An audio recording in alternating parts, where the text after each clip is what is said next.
Just how well do you trust your super funds? In 2024, the top performing funds outperformed the average by a whopping 6%, a difference of potentially hundreds of thousands of dollars over a working career. Would you rather retire in Alice Springs or the Sunshine Coast? In this video, I'll help you avoid the losers and pick only the winning funds by sharing the top performing super funds for 2025. Stick around to see which funds top the list and how you can start benefiting right now.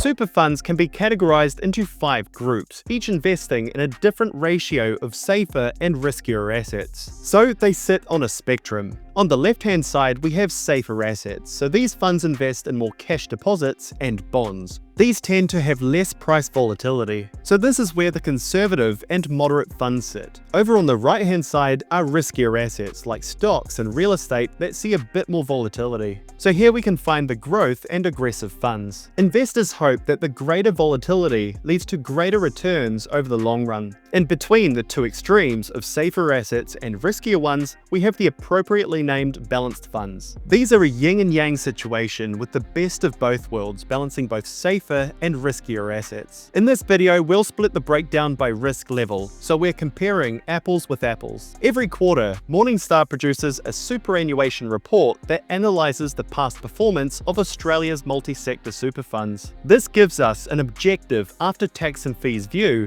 of how over 340 super funds have performed over the past 1, 3, 5, and 10 years. Morningstar's latest report was released in December, looking back on the September quarter. Newer funds will often have missing data for the latter years, as they haven't existed long enough. So this explains why there's fewer options in, say, the 5 and 10-year performance data. Let's start by taking a high-level view before getting into the individual funds. Here we can see the average return after taxes and fees for the 5 super groups we covered earlier. As we discussed, conservative and moderate funds have a higher ratio of safer assets, while the growth and aggressive funds lean more towards the riskier assets. Stocks had an exceptional 2023 and 2024, with the Australian and American indices up 16% and 53% respectively. This favoured the riskier growth and aggressive funds over the past year. As you can see, aggressive funds saw a whopping 17% return over the past year, while the safer conservative funds made a still respectable 7.8% return. If you had $100,000 invested in an average conservative fund over the past year, you've missed out on around $10,000 in investment returns. The past year has been exceptional for riskier funds, but just like clockwork, as we look over to the 3 and 10-year performances, as funds get riskier, so too does their average return. So if you're looking for the highest performing super funds on offer and have a few decades until retirement, you may want to look into your aggressive fund options. It pays, of course, to do your own research and make sure that what you choose aligns with your investment goals. So with that, let's now take a look at these funds. Let's kick off with the conservative funds. These funds have a high ratio of defensive or safer assets as compared to the latter fund groups. Morningstar took a look at 8 conservative funds and just one stood out. The OnePath Frontier Pendle Monthly Income Fund has performed the best, topping the 1, 3, 5, and 10-year average returns for a conservative fund. It's also the smallest fund in this list, with just $7 million invested. Colonial First State and Brighter have trailed closely behind over the 3, 5, and 10-year periods. ANZ and the Emergency Services and State Super have come up short in the published figures. Overall, conservative funds have performed extremely well over the past year, historically speaking. While the return usually hovers around the low single digits, the 1-year returns averaged a whopping 7.8% this year. Make sure to watch right to the end, however, as one of the aggressive funds generated over 23% returns for the year. So let's keep moving. Now we're up to the moderate funds. In this picture, they're referred to as cautious, which is a better description as we still have a low but growing weighting towards growth or riskier assets. Morningstar compared 54 funds with several providers represented at the top of the tables. Vanguard Lifecycle funds are relatively new, but they've topped the 1-year returns with about a 12.5% return apiece. Over 3 years, Spirit's conservative fund was on top with 3.8% returns, closely trailed by Care, Hester, Art, and UniSuper. Hester's conservative super fund topped the 5 and 10-year tables, especially so over the 10-year time span. Art wasn't far behind across the 3, 5, and 10-year time horizons as well. Care, Vision, NGS, and Brighter also featured across the longer terms, up there with the best of the moderate funds. On the other side of the coin, Zurich and Australian Ethical had some of the worst performing funds in this group. Their performance is consistently among the worst, all the way from 1 year through to 10.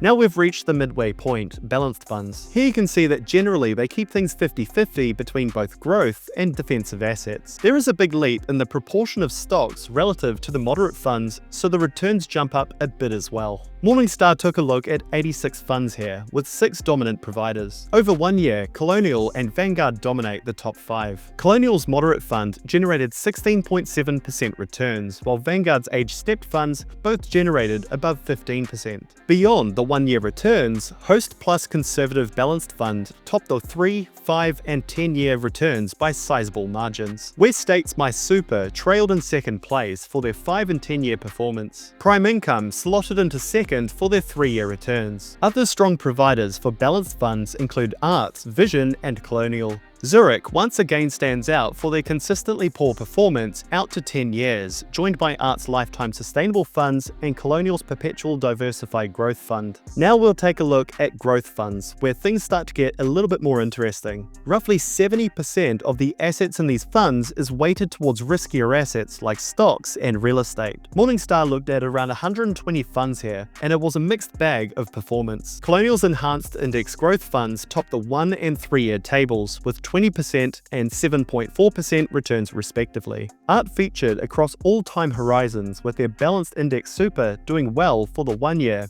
but the Balanced Super doing well for 3 years plus. The Lifestyle Balanced Super also appeared for the 3 and 10 year returns. Brighter Balanced Super Fund topped the 5 year performance table with an 8.1% return, and Hester came out top over 10 years with an 8.9% average return. While Hostplus mainly topped the balanced funds, they were just outside the top 5 for the 10 year, but featured strongly for the 3 and 5 year horizons. And finally, we've reached the aggressive funds with the highest weighting towards risky assets. Here we find the top performing super funds, as stocks had an exceptional year. Morningstar looked at 85 funds here. The top performing super fund over a year was the Colonial Enhanced Index High Growth Fund, with a return of a whopping 23.1%. It also topped the list for the 3 year performance, generating an average return of 8.9% a year. MLC aggressive funds came in 3rd and 4th over 1 year, but rose to the top 2 slots over 5 and 10 years, generating returns well over 10% over both time horizons. Today, over $4 trillion is invested across all super funds in Australia. According to Super Guide, AustralianSuper is the largest fund provider by both assets and members, with over $300 billion under management and 3.2 million super members, around 14% of all super accounts. They are followed by Art, Rest, Hostplus, Aware Super, and Hester, all having over 1 million members. Notable mention must go out to UniSuper, with the 4th most assets under management, and the public sector superannuation scheme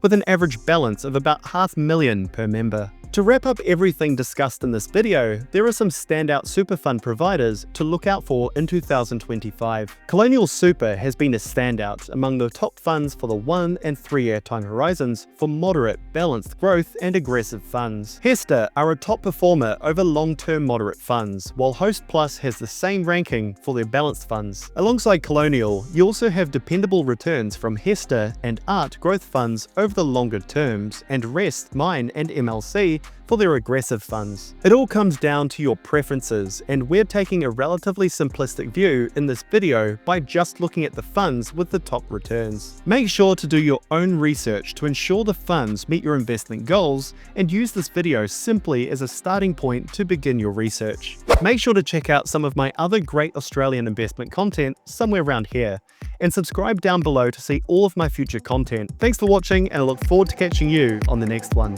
Cheers.